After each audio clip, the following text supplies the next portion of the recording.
Anda kembali bergabung di Sapa Indonesia Pagi, Saudara. Indonesia ditargetkan menjadi negara tangguh, mandiri, dan inklusif di tahun 2045. Yang artinya akan ada banyak kemajuan di berbagai sektor, dan salah satunya adalah sektor minyak dan juga gas. Lalu bagaimana peran sektor migas mendukung target Indonesia Emas 2045? Pagi ini kita akan ulas bersama Indonesia Petroleum Association Presiden Yuzaini Yusof dan juga IPA Convex 2024 Chairperson Krisna Ismaputra. Pak Yus, Pak Krisna, selamat pagi. Selamat pagi. Oke, saya ngobrol ke Pak Yus dulu berarti ya Pak. Kita ngobrol secara umum dulu Pak Yus. Ini terutama soal di 2024 ini tren hulu migasnya seperti apa Pak? Terima kasih Mbak Paskalis ya. Secara umumnya tren hulu migas sekarang investasinya adalah tren positif. Ya. Kita lihat realisasi investasi hulu migas mencapai 13,7 miliar US dollar dalam sekitar 210 triliun rupiah yang tercatat pada akhir tahun 2023. Dan ini adalah rekod tertinggi ya dalam 8 tahun terakhir ya dari tahun 2016. Dan capaian ini naik sebesar 13% dibandingkan dengan investasi hulu migas global ya yang rata-ratanya kisaran dalam 6,5%. So jadi selain dari itu ada lagi indikasi lainnya. Kita lihat ada peningkatan dari segi aktivitas pengeboran dan juga proyek-proyek yang on stream ya di tahun ini. Realisasi pengeboran sumur ini pada tahun ini tahun lepas agak lumayan, ada lebih kurang 800 sumur yang telah dibor pada tahun 2023. So, jadi salah satu lagi indikasi ialah tahun ini juga ada 15 proyek-proyek dan juga yang akan beroperasi, dan ini akan meningkatkan kapasitas produksi di Indonesia ini untuk oil dalam lebih kurang 42 juta barrel per hari dan juga untuk gas dalam 324 juta kaki kubik gas per hari. Ini sangat mendukung kebutuhan energi pada kedepannya untuk Indonesia. Dan selain daripada itu, menurut angka perangkaran dari Dewan Energi Nasional, kita lihat pertumbuhan kebutuhan energi ini dari tahun ke tahun akan meningkat dalam 4 hingga 5% ya setiap tahun dalam periode 2023 hingga ke 2050. Ini menunjukkan bahawa kebutuhan energi itu meningkat 2 kali lipat untuk oil dan juga untuk gasnya 4 kali lipat ke depan. Dan selain dari itu kita tahu walaupun energi baru terbarukan itu meningkat ya untuk kebutuhan energi, peran migas itu masih signifikan. Kerana kita lihat energi migas ini perlu mendukung kebutuhan energi nasional hingga ke tahun-tahun ke depan. Itu yang boleh saya sampaikan. Trennya positif, ada pertumbuhan baik di angka maupun aktivitas. Tapi apakah artinya tidak ada tantangan yang cukup besar nih Pak untuk Indonesia, terutama dalam menjaga ketahanan energi nasionalnya? Jadi tantangan utama yang kita hadapi pada saat ini adalah bagaimana Indonesia harus menjaga keseimbangan sistem energi. Kita tahu ada 3 yang kita sebutkan selalu. Satu ialah energy security. Ini merupakan bagaimana kemampuan negara itu untuk memenuhi kebutuhan energi pada masa saat ini dan juga mendatang. Yang kedua, energy affordability. Bagaimana sumber energi itu tersedia dan dapat diakses oleh seluruh masyarakat. Dan yang paling penting juga, yang ketiga adalah environmental sustainability. Ini adalah cara bagaimana negara dapat memacu kemampuan untuk merumuskan masalah dalam berkait dengan emisi buangan ataupun karbon yang bertujuan untuk menciptakan energi yang ramah lingkungan. Itu sangat penting. Jadi 3 pilar ini sering berkait dan berhubung erat. Kita tahu peningkatan produksi migas nasional perlu ramah lingkungan, kita perlu mengurangkan import energi dari luar, dan juga kita mahu meningkatkan infrastruktur supaya downstreaming of energy dan peningkatan energi baru terbarukan itu juga harus ditingkatkan. Ini sangat penting untuk peningkatan sosial dan ekonomi untuk negara. Dan kalau kita lihat satu lagi tantangan ialah kita ada target 2030 pemerintah mahu produksi minyak dan gas itu naik ke taraf 1 juta barrel per day untuk minyak dan 12 standard kaki kubik per hari untuk gas. Jadi banyak yang diperlukan untuk Indonesia ini menarik investasi dari luar. Itu adalah salah satu tantangan yang juga kita lihat sangat penting. Dan again, we talk about yang kita lihat tantangan untuk menghadapi net zero carbon emission di tahun 2060. Kalau bisa dirangkum artinya adalah kita butuh energi yang hijau dan sustain, Pak Yus. Nah, Pak Krisna, apakah topik-topik dan juga tantangan yang tadi sudah disebutkan Pak Yus akan jadi topik utama di IPA Convex 2024 ini, dan mungkin apa yang jadi pembeda dengan IPA Convex di tahun-tahun sebelumnya? Baik, terima kasih Mbak Paskalis. Ya, mungkin tadi sudah disampaikan oleh Pak Yus. Jadi tahun ini kita akan mengangkat isu temanya adalah gaining momentum to advance the sustainable energy security in Indonesia and the region. Ya. Jadi memang topik energy security ini menjadi hal yang sangat penting sekali, dan IPA Convex itu adalah merupakan suatu platform ya di mana kita mendiskusikan dan mencarikan jalan-jalan keluar atau solusi untuk terus meningkatkan, memperkuat industri minyak dan gas di Indonesia sebenarnya. Jadi selalu ada hal-hal baru yang harus kita lakukan, yang kontekstual dan juga yang bisa melibatkan lebih banyak pihak untuk duduk bersama mencarikan solusi-solusi itu tadi sebenarnya. Oke, duduk bersama mencarikan solusi-solusi. Artinya apakah itu juga akan ada di program-program IPA Convex tahun ini? Yes, biasa. Ya. Jadi seperti biasanya kita mempunyai beberapa program untuk plenary, kita ada program untuk technical. Ya. Tahun ini banyak beberapa yang baru kita mulai. Misalnya untuk plenary, kita mengundang cukup banyak pembicara yang memang kita harapkan bisa berkontribusi untuk memberikan solusi. Kira-kira begitu. Tidak hanya dari dalam negeri, profesional yang ada dalam negeri, tidak hanya konsultan dalam negeri, juga internasional. Dan bahkan beberapa negara tetangga juga kita undang untuk urun rembuk ya. Melihat apa solusi region juga yang bisa kita berikan. Kemudian tahun ini juga kita mengedepankan program baru seperti teknologi station. Kita mencoba memperkenalkan teknologi yang ada gitu, beberapa perusahaan kita undang untuk berbicara itu, dan ini juga terbuka untuk publik. Ya.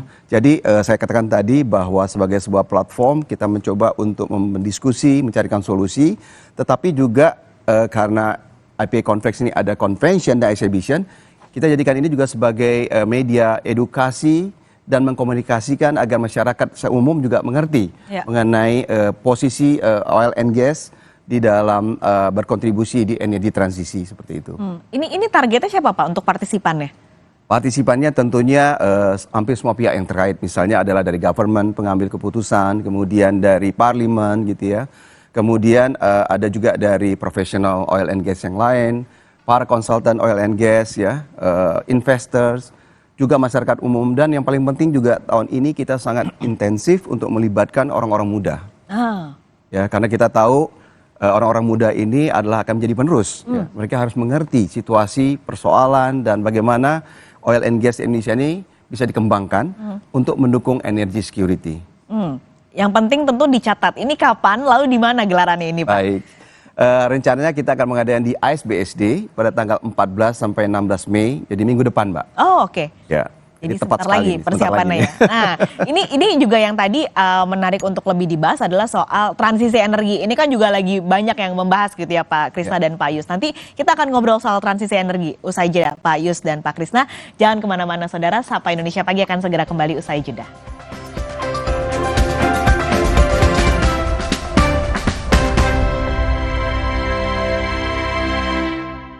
Ada kebijakan, ada program, ada kegiatan. Dan oleh karena itu, soal orang tidak yang bekerja jadi di anggota istana, partai. Lugas beradu pendapat. Ini adalah isu yang mengada-ngada menurut Anda? kita periksa fakta-faktanya. Arahnya sudah jelas. Itu tugas utamanya kok. Dua opini yang berbeda. Saya Anda perjelas. menyoroti kegiatannya, Infrastruktur. kebijakannya. Itu adalah Oke. Mana Pak Presiden? Dua arah. Setiap Jumat pukul 8:30 malam. Live di Kompas TV. Kompas TV kini hadir di sejumlah layanan TV berlangganan. Nikmati program-program berkualitas Kompas TV di TV berlangganan pilihan Anda. Sekarang, Kompas TV, independen, terpercaya. Kakekmu yang itu juga dong. Tapi gigi kakek. Gak usah khawatir. Poliden Adhesive membuat Anda bebas nikmati setiap gigitan dengan kuat dan cegah terperangkapnya sisa makanan. Poliden Cleanser, bunuh bakteri lebih kuat dari pasta gigi. Lelah, terus-menerus kesepian di tengah keramaian. Bosan, selalu ketinggalan berita. Ya, saudara, saat ini saya sudah bersama dengan Bapak Kakor Lantas Polri, Bapak Irjen Pol Aan Suhanan. Saatnya Anda menikmati kompilasi berita terhangat selama sepekan. Karena kami tak pernah membiarkan Anda hidup tanpa berita. Saya Nina Melinda, selama setengah jam ke depan akan menemani Anda Dalam Kompas Sepekan, setiap minggu, pukul 5:30 sore. Di Kompas TV. Ada kebijakan, ada program, ada kegiatan. Dan oleh karena itu, soal orang tidak yang bekerja jadi di anggota istana, partai. Lugas beradu pendapat. Ini adalah isu yang mengada-ngada menurut Anda? Kita periksa fakta-faktanya. Arahnya sudah jelas. Itu tugas utamanya kok. Dua opini yang berbeda.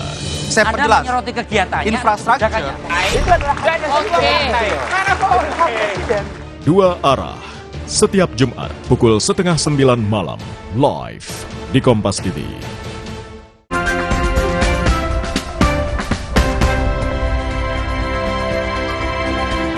Anda kembali lagi di Sapa Indonesia Pagi, Saudara. Pak Yus, saya ngobrol lagi tadi, Pak Yus kan bilang kalau permintaan energi kita kan terus bertambah ya Pak tiap tahun. Nah, bagaimana Indonesia menurut Bapak bisa bertransformasi, ini juga menciptakan sumber energi yang sustain? Ya, itu soalan yang sangat bagus ya. Kalau kita lihat, kita tahu Indonesia ini memiliki populasi lebih kurang 270 juta insan jiwa saat ini, dan merupakan negara keempat ya dari segi populasi yang terbesar di dunia. Jadi negara ini masih lagi di tahap pengembangan. Jadi kalau kita dalam pertumbuhan ekonomi yang sedang bertumbuh, energi itu sangat penting ya, very important supaya kita dapat meningkatkan lagi ekonomi negara.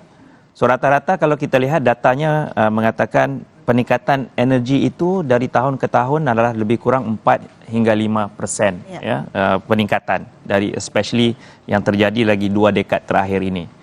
So kemudahan akses energi di Indonesia ini penting sebab inilah caranya untuk kita pergi ke transisi energi. Kebutuhan energi meningkat dan juga permintaan untuk reduce emissionnya juga penting untuk Indonesia kerana target net zero carbon emission untuk Indonesia ini 2060 kita perlu capai target itu. Jadi semua pemain-pemain dan juga tim dari migas ini dari industri ini perlu berkolaborasi bersama-sama supaya kita dapat mencapai target yang dua ini.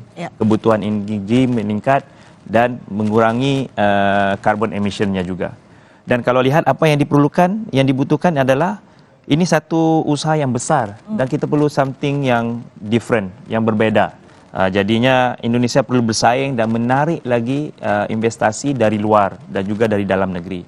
Dan cara yang perlu kita buat ialah satu ketetapan hukum ya untuk ease of doing business. Bagaimana kita boleh dapat membuat bisnes dengan mudah dan juga support dari pemerintah dan juga ya support function yang perlu di Indonesia ini. Ekosistemnya perlu diperbaiki dan juga harus meningkatkan minat untuk perusahaan-perusahaan besar dari dunia ni untuk terus investasi ke Indonesia. Itu yang penting sekali. Transformasi yang diperlukan untuk Indonesia. Oke, menarik investor sebanyak-banyaknya untuk bisa menggarap ini. Ini juga artinya apakah IPA Convex 2024 ini, Pak Krisna, akan ada kontribusi yang cukup besar terutama dalam masalah transisi energi ini? Oh iya, kita berharap demikian. Karena seperti kita katakan tadi bahwa kita mencoba memperkuat atau strengthen platform IPA Convex ini sebagai sebuah platform di mana bisa membantu pemerintah ya untuk tadi yang disampaikan oleh Pak Yus bahwa security energi sangat penting. Karena suksesnya kita dalam bertransisi ya energi itu adalah energy security. Bahwa transisi ini harus berlangsung dengan sangat smooth landing ya. Karena kita tahu pada tahun 2045 kita punya target Indonesia Emas dan di situ dibutuhkan pertumbuhan ekonomi ya, tidak hanya untuk survive tapi untuk pertumbuhan ekonomi yang terus naik dari tahun ke tahun.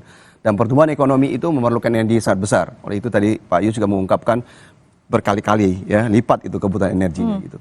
Jadi meskipun nanti dalam proses energi transisi itu bahwa bauran energi kita adalah lebih banyak ke renewable energy, memang itu ingin kita capai ya. Kita ingin mencapai satu energi yang low carbon yang kita sebut begitu ya kan, yang untuk ke depan. Tetapi prosesnya ini memang penting sekali. Agar kita tidak stall di tengah gitu ya. Jadi tidak semata-mata hanya kita bisa seperti membalikkan telapak tangan, tapi memang perlu persiapan yang matang sekali. Nah, energi fosil dan ini oil and gas itu bisa menjadi pendukung. Jadi saya mengatakan bahwa diskusi-diskusi kita mencarikan penguatan untuk industri migas itu menjadi sangat penting untuk suksesnya sebuah transisi energi bagi Indonesia. Agar tidak hanya bertransisi dari energi yang high carbon emission ke low carbon emission, tapi memang juga target-target pemerintah untuk mencapai 2045 Indonesia emas sebagai itu juga penting sekali buat kita sebagai sebuah negara. Oke, ini PR yang masih banyak harus dikerjakan. Tapi dari yang harus dikerjakan ini yang penting juga kolaborasi nih Pak Yus. Jadi bukan hanya tugasnya pemerintah atau tugasnya investor misalnya, tapi kolaborasi menjadi penting. Nah dari kacamata IPA Pak Yus, ini apa sih peran atau nanti mungkin sinergi dan kolaborasi yang akan dilakukan IPA, lalu juga bagaimana para pelaku industri ini bisa mendorong secara efektif supaya target-target dari transisi menuju energi yang lebih bersih dan hijau ini bisa tercapai Pak? Ya. Jadi seluruh pemangku kepentingan yang terkait perlu secara proaktif melakukan peran dan tanggung jawab masing-masing. Satu, kita perlu identifikasi dan menyamakan perspektif kepentingan bersama nih, antara kedua pihak ya, pemerintah dan juga investor. Dan kita perlu memanfaatkan kemajuan teknologi, itu juga penting, yang itu yang ditekankan di dalam IPA Convex kita. Dan perlu adaptasi terhadap kebijakan baru. Ini penting, dan perubahan sosial yang diperlukan, perubahan ekonomi yang diperlukan. Jadi IPA kami melakukan peran yang strategis, ya, memfasilitasi koordinasi dan juga kolaborasi dari segi advokasi bersama dengan pemerintah dan juga pemangku kepentingan yang lain, akomodasi dan juga business supportnya, dan dalam banyak regulasi dan juga percepatan perbuatan kebijakan itu perlu. Itu tujuan kami berada di sini, dan kami juga memberikan saran dan sudut pandang taktis yang kata orang continuous lah ya, yang continuous dan selalu memenuhi perannya untuk navigasi industri ini ke depan. Itu objektif kami. Dan kami sebagai IPA ini, member of IPA, kita akan terus mendukung pemerintah Indonesia dalam lanskap energi ini yang sangat kata orang berkembang pada saat ini. Dan saya percaya dengan kekuatan seiring kolaborasi yang diadakan dari semua pihak, kita bisa untuk mencapai target yang telah kita katakan tadi, memenuhi kebutuhan energi ke depan dan juga mereduce emissionnya karbon as per target. Oke, pertanyaannya sama untuk Pak Yus dan juga Pak Krisna. Untuk IPA Convex di tahun ini, apa harapannya Pak? Untuk saya dan juga tim saya ya, saya berharap agar acara IPA Convex 2024 ini akan berjalan dengan lancar ya, dan menjadi platform untuk memungkinkan para pemangku kepentingan dalam industri migas untuk bertemu ya, berbincang, berinteraksi dan juga membangun kemitraan yang kuat. Jadi kita mahu terciptanya kolaborasi yang lebih erat dari semua pihak, dari pemerintah, industri, akademisi dan organisasi yang non-pemerintah, untuk menciptakan lingkungan yang kondusif untuk pertumbuhan dan juga keberlanjutan industri migas ini ke depannya.